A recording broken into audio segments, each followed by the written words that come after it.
Cerita kali ini adalah kisah nyata tentang perjuangan dan tanggung jawab seorang kepala keluarga dalam menjalani kehidupan sulit untuk memenuhi beban biaya hidup keluarganya. Seorang Chris Gardner berjuang tanpa mengenal letih walau berbagai cobaan terus datang silih berganti. Dengan tetap bertahan pada sebuah harapan dan keteguhan, Chris berprinsip bahwa hari esok bisa dilewatinya dengan lebih baik. Selain kisah sukses, cerita ini bakal membuka mata kalian tentang bagaimana perjuangan sesosok ayah ketika harapan air mata menyatu di dalam setiap perjuangannya. Jauhi dulu keramaian, pasang headsetnya, renungkan baik-baik, dan ini dia cerita Pursuit of Happiness 2006.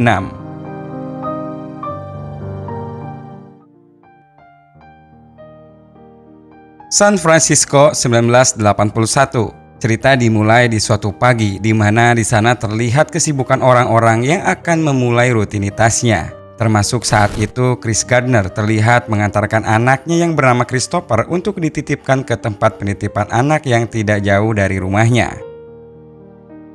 Chris Gardner ini adalah seorang ayah yang rajin, optimis, dan punya impian yang besar untuk keluarganya. Dengan latar belakang seorang sales dan penjual, di awal pernikahannya ia pun memberanikan diri menghabiskan hampir seluruh uang tabungannya untuk menjadi distributor sebuah alat pemindai tulang portable.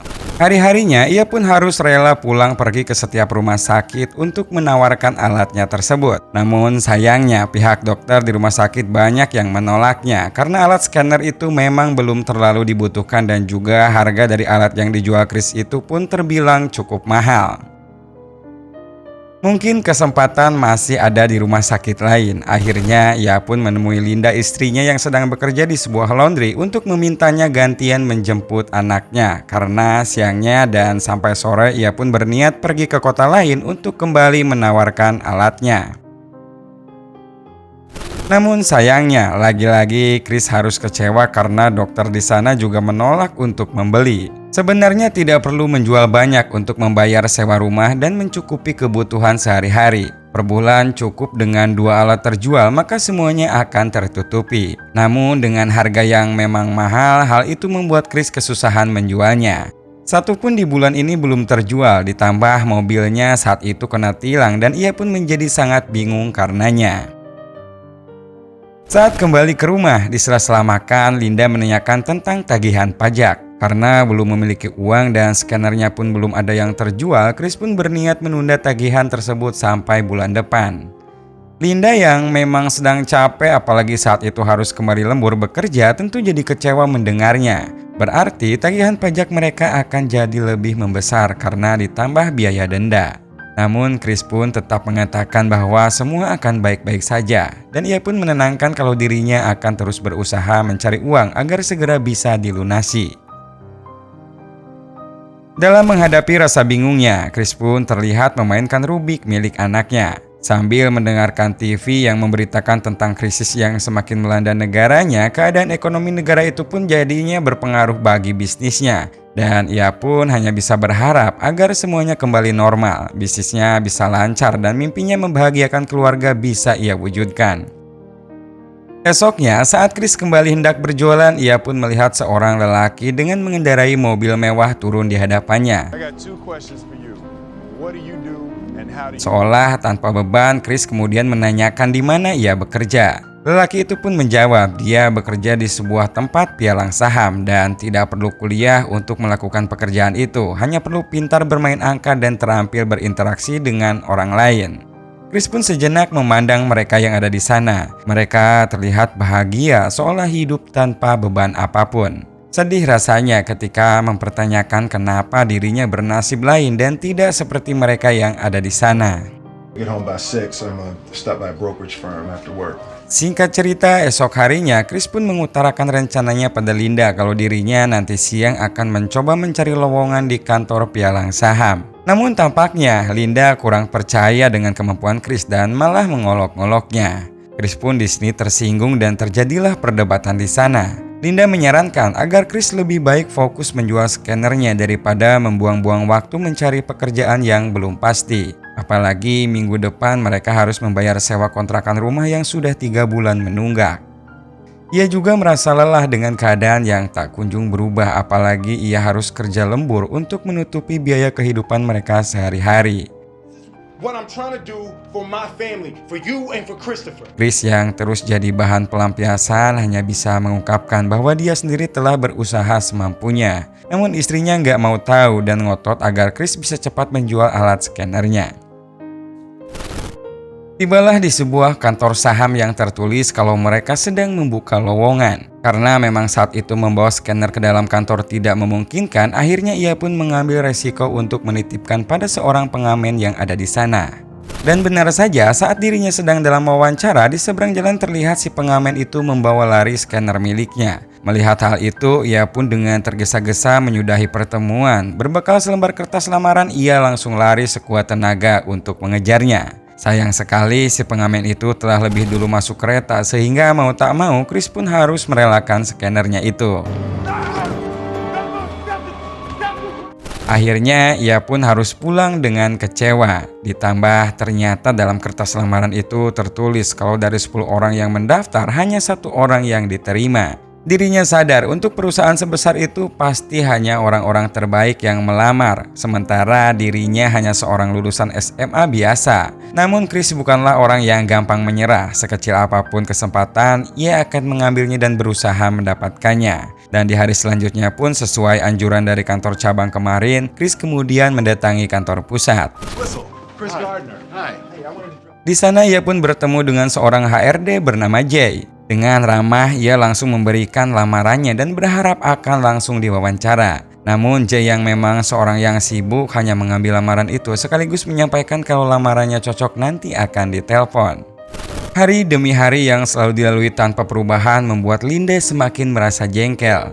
Ulang tahun Christopher yang semestinya dirayakan bersama dengan bahagia, Linda justru tampak memendam rasa kecewanya. Hal itu rupanya disadari oleh Chris dan ia pun meminta agar Linda tak bersikap seperti itu. Linda dengan emosi mengungkapkan kalau dirinya sudah bosan dan lelah dari saat mengandung Christopher. Setiap harinya Chris hanya membual kalau semuanya akan baik-baik saja. Chris yang sadar memang kenyataannya seperti itu, ia pun hanya bisa meratapi semuanya.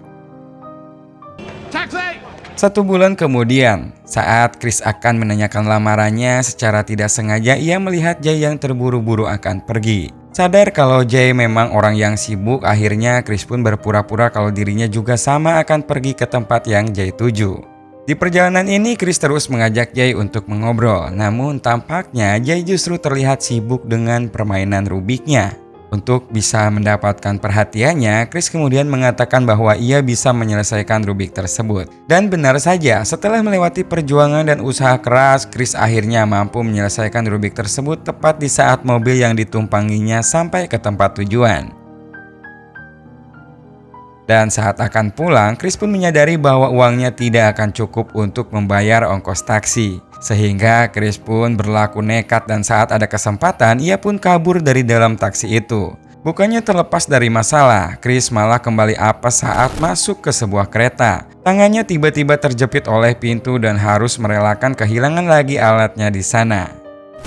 Di perjalanan pulang, Chris kemudian menelpon istrinya untuk menanyakan kabar anaknya. Linda yang habis kesabaran kembali marah-marah dan menganggap Chris adalah ayah yang tidak bertanggung jawab. Karena benar-benar tak tahan, Linda pun akhirnya memutuskan akan pergi dari rumah dengan membawa anaknya. Tak mau kehilangan orang-orang yang ia sayangi, ia pun bergegas kembali pulang. Dan benar saja, saat sampai di rumah sudah tidak ada siapapun. Bahkan semua pakaian mereka terlihat di bawah semua. Saat Chris sedang kebingungan, terdengar telepon berdering dan ternyata itu telepon dari Jay.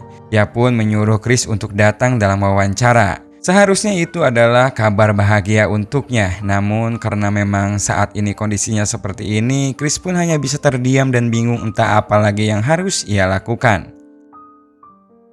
Esoknya Chris pun datang ke tempat penitipan anak dan bertemu Linda di sana. Chris dengan emosi mengungkapkan supaya Linda jangan pernah lagi membawa anaknya. Linda sendiri yang memang sudah tak mau peduli hanya menghindar dan mengatakan kalau semua ini terjadi karena Chris tidak mampu membahagiakan keluarganya. Tak mau kembali anaknya dibawa oleh Linda, ia pun siangnya langsung menjemput Christopher untuk dibawa ke rumahnya. Saat malam, tiba-tiba pemilik kontrakan datang untuk menagih sewa dan kalau tidak dibayar, esoknya Chris harus meninggalkan tempat itu karena nanti ruangannya akan dicat dahulu sebelum penghuni baru masuk ke sana. Chris yang masih belum punya uang untuk membayarnya mencoba meminta keringanan agar ia dan anaknya masih bisa tinggal di sana. Dan si pemilik kontrakan pun akhirnya memberi tambahan waktu seminggu dengan syarat Chris mau menggantikan tugas pekerjaan yang nanti akan mengecat rumah yang ditempatinya itu. Malam pun berlalu dan setelah mengantarkan anaknya di penitipan di hari itu, Chris mulai mengecat rumahnya. Baru beberapa dinding selesai, tiba-tiba ia mendengar suara ketukan pintu dan ternyata mereka adalah polisi yang menagih biaya tilang mobilnya yang tak kunjung dibayar. Di kantor polisi itu, Chris lagi-lagi meminta keringanan karena ia hanya mampu membayar sebagian. Namun petugas di sana mengungkapkan kalau semuanya harus lunas dan kalau tidak, Chris harus masuk penjara dan jam 9 besok baru diperbolehkan pulang. Mendengar hal itu, tentu saja Chris kaget dan menjadi emosi apalagi siang ini harus menjemput anaknya. Serta besok di jam 10 ia harus bertemu dengan Jay untuk wawancara. Aturan tetaplah aturan. Akhirnya Chris dengan sangat kecewa harus menerima semua itu dan untuk menjemput anaknya ia pun gak ada pilihan lain selain meminta bantuan Linda. Chris dan Linda pada dasarnya saling mencintai dan mereka sama-sama menyayangi anak satu-satunya itu. Hanya saja karena beban serta himpitan ekonomi rumah tangga yang tak kunjung teratasi juga membuat mereka harus sering selisih paham dan berakhir dengan jalan seperti ini. Saat ia diperbolehkan pulang dan waktu untuk panggilan wawancara semakin mepet, ia pun bergegas keluar dan langsung lari menuju kantor Jay. Sesampainya di sana, terlihat semua orang tampil begitu rapi dengan jas dan juga dasinya. Berbeda dengan Chris yang tampil tidak meyakinkan, baju lusuh dan juga penuh noda cat di mana-mana. Pasrah dengan apapun hasilnya nanti, ia pun langsung memulai pembicaraan dan jujur kalau dirinya habis dari penjara karena tidak mampu membayar tilang. Pihak HRD di sana awalnya meragukan, namun setelah berbagai pertanyaan dan Chris di sana mampu meyakinkan, mereka pun menjadi sangat tertarik dengan Chris yang jujur dan pekerja keras. Singkat cerita, wawancara itu pun selesai dan Chris diberi kesempatan untuk 6 bulan training di sana. Satu hal yang tidak sesuai dengan harapannya, dalam training itu ia tak mendapat gaji sepeser pun. Dan itu berarti Chris harus mampu setidaknya menjual 1 scanner per bulan untuk menutupi kebutuhan hidupnya. Hari itu Chris kembali ke rumahnya dan melanjutkan sisa pekerjaannya sampai sorenya datang Linda mengantarkan anaknya. Karena sudah lelah dengan pertengkaran rumah tangga mereka dan beban ekonomi yang semakin terasa menyulitkan, Linda pun memutuskan pergi ke New York untuk bekerja di rumah makan kakaknya. Sadar dirinya nanti akan sibuk sekali dan ia pun tahu sebesar apa sayangnya Chris pada anaknya, Linda pun akhirnya merelakan anaknya tersebut bersama Chris. Malam ini Chris benar-benar merasa sangat tertekan dengan semua keadaan yang menimpanya. Ia hanya bisa memandang anaknya dengan penuh rasa tak tega ketika anak yang sangat ia sayangi harus ikut merasakan pahitnya kehidupan. Esoknya Chris pun mengemasi barang-barangnya dan pindah ke penginapan yang murah. Tak mampu lagi menitipkan anak, Chris pun dengan terpaksa membawa anaknya bekerja, berkeliling ke setiap rumah sakit dengan harapan mesin scannernya yang tersisa bisa terjual. Dan beruntung di hari itu ada dokter yang tertarik dan membeli scanner miliknya. Hasil dari penjualan scanner itu setidaknya bisa mencukupi untuk kebutuhan dalam sebulan dan akhirnya setelah menitipkan anaknya di tempat penitipan biasa, ia pun mulai hari pertamanya untuk training. Bersama beberapa karyawan training lainnya, mereka pun diharuskan berlomba dalam mendapatkan klien sebanyak mungkin. Karena nantinya dari semua kandidat yang ada, hanya akan ada 1 orang saja yang bisa diterima kerja. Mereka pun di sana diberi buku panduan dan juga diberi arahan tentang bagaimana cara melobi orang agar mau membeli saham di perusahaannya. Sepulang kerja itu di jam 4 sore, Chris lanjut menjemput anaknya. Dan begitulah ia menjalani hari-hari selanjutnya. Di sela-sela pekerjaannya menawarkan saham, terkadang ia pun merasa sedikit tak dihargai ketika ia sering disuruh-suruh membeli minuman atau makanan oleh si pengawas di sana. Namun ia pun sabar dalam menjalani semua itu dan berharap semua yang dilakukannya bisa menjadi nilai positif untuk pekerjaannya. 2 bulan berlalu dan saat ini Chris masih belum bisa mencapai target dikarenakan ia hanya mampu bekerja selama 6 jam karena memang sorenya harus menjemput anaknya. Untuk mengantisipasi hal itu, ia pun berencana mengambil target seorang CEO perusahaan besar walaupun nyatanya untuk melobi sekelas CEO itu tidaklah mudah. Saat ia menelepon, ternyata CEO yang bernama Walter itu sedang tidak sibuk dan ia pun langsung menyuruh Chris untuk ke kantornya. Sayangnya selalu ada saja halangan. Saat ia akan pergi, tiba-tiba si pengawas trainingnya menyuruh Chris untuk memarkirkan mobilnya. Jalanan yang macet dan tempat parkir yang susah membuat Chris cukup banyak kehilangan waktu. Dan alhasil, ia pun harus merelakan kesempatannya karena Walter keburu pergi untuk acara lain. Suatu hari saat Chris beserta anaknya berkeliling menawarkan scannernya, ia pun menyempatkan untuk menemui Walter. Di sana, Chris pun langsung meminta maaf atas keterlambatannya kemarin dan berharap Walter bisa memberikannya kesempatan di lain waktu untuk kembali mendiskusikan masalah kerjasamanya. Walter yang saat itu ingin menonton pertandingan football kemudian mengajak Chris untuk ikut dan menonton bersama-sama. Sesampainya di sana, Chris pun mencoba menyatakan keinginannya tentang kerjasama itu. Namun sayang karena memang baru kenal, Walter pun menjawab harus memikirkannya dahulu sekaligus menyarankan agar urusan bisnis dibicarakan nanti saja. 4 bulan berlalu, saat ini ia pun sedikit tenang karena semua scannernya telah berhasil ia jual. Namun lagi-lagi masalah kembali muncul saat ia mendapat surat tagihan pajak dan secara paksa tagihan itu mengambil hampir seluruh uang yang ada di rekeningnya. Supaya ia bisa bertahan hidup menghadapi 2 bulan sisa masa trainingnya, tentu saja uang yang terkuras habis itu memicu Chris untuk kembali berpikir lebih keras.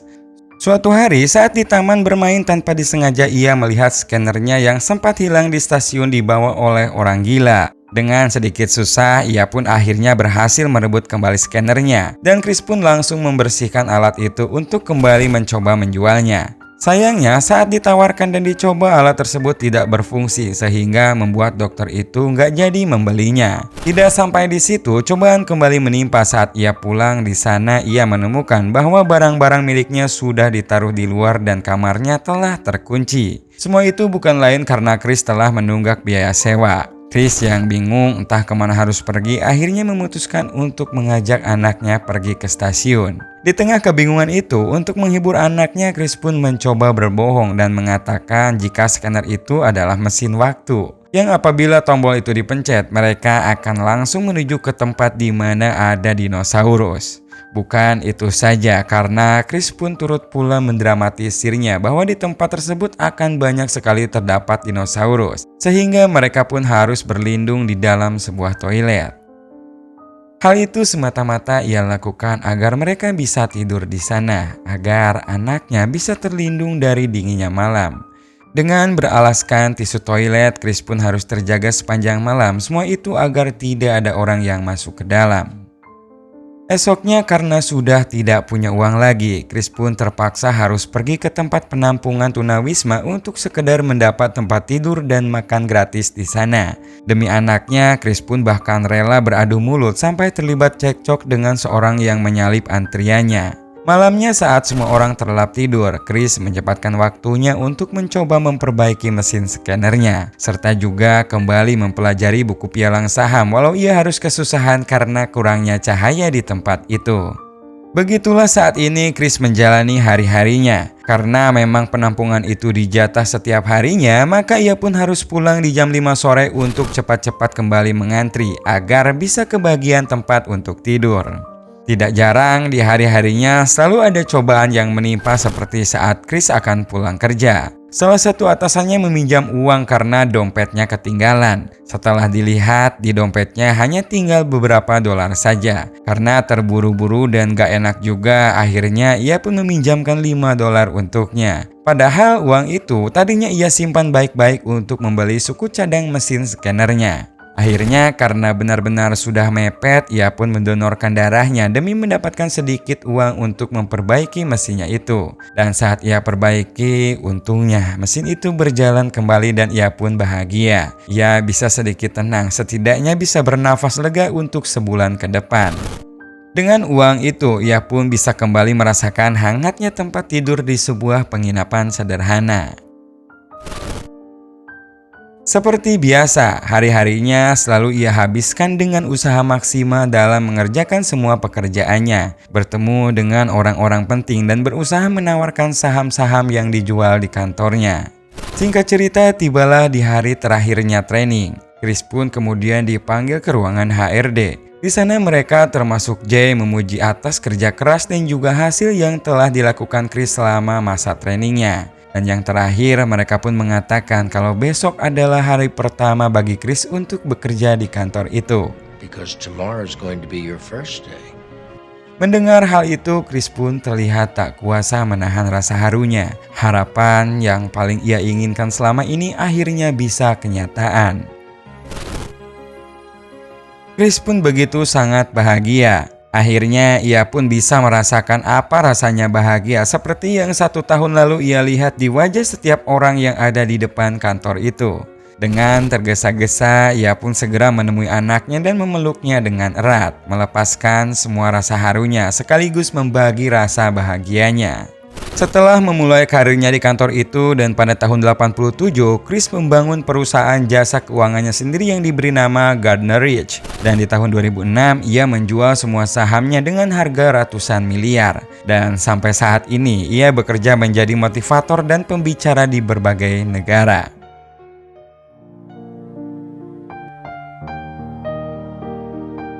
Film ini mengajarkan terhadap kita bahwa jangan pernah menyerah untuk menggapai sebuah keinginan. Walau kesulitan dan cobaan terus menghampiri kita silih berganti, tetaplah kuat dan terus berusaha serta berjuang semampu yang kita bisa.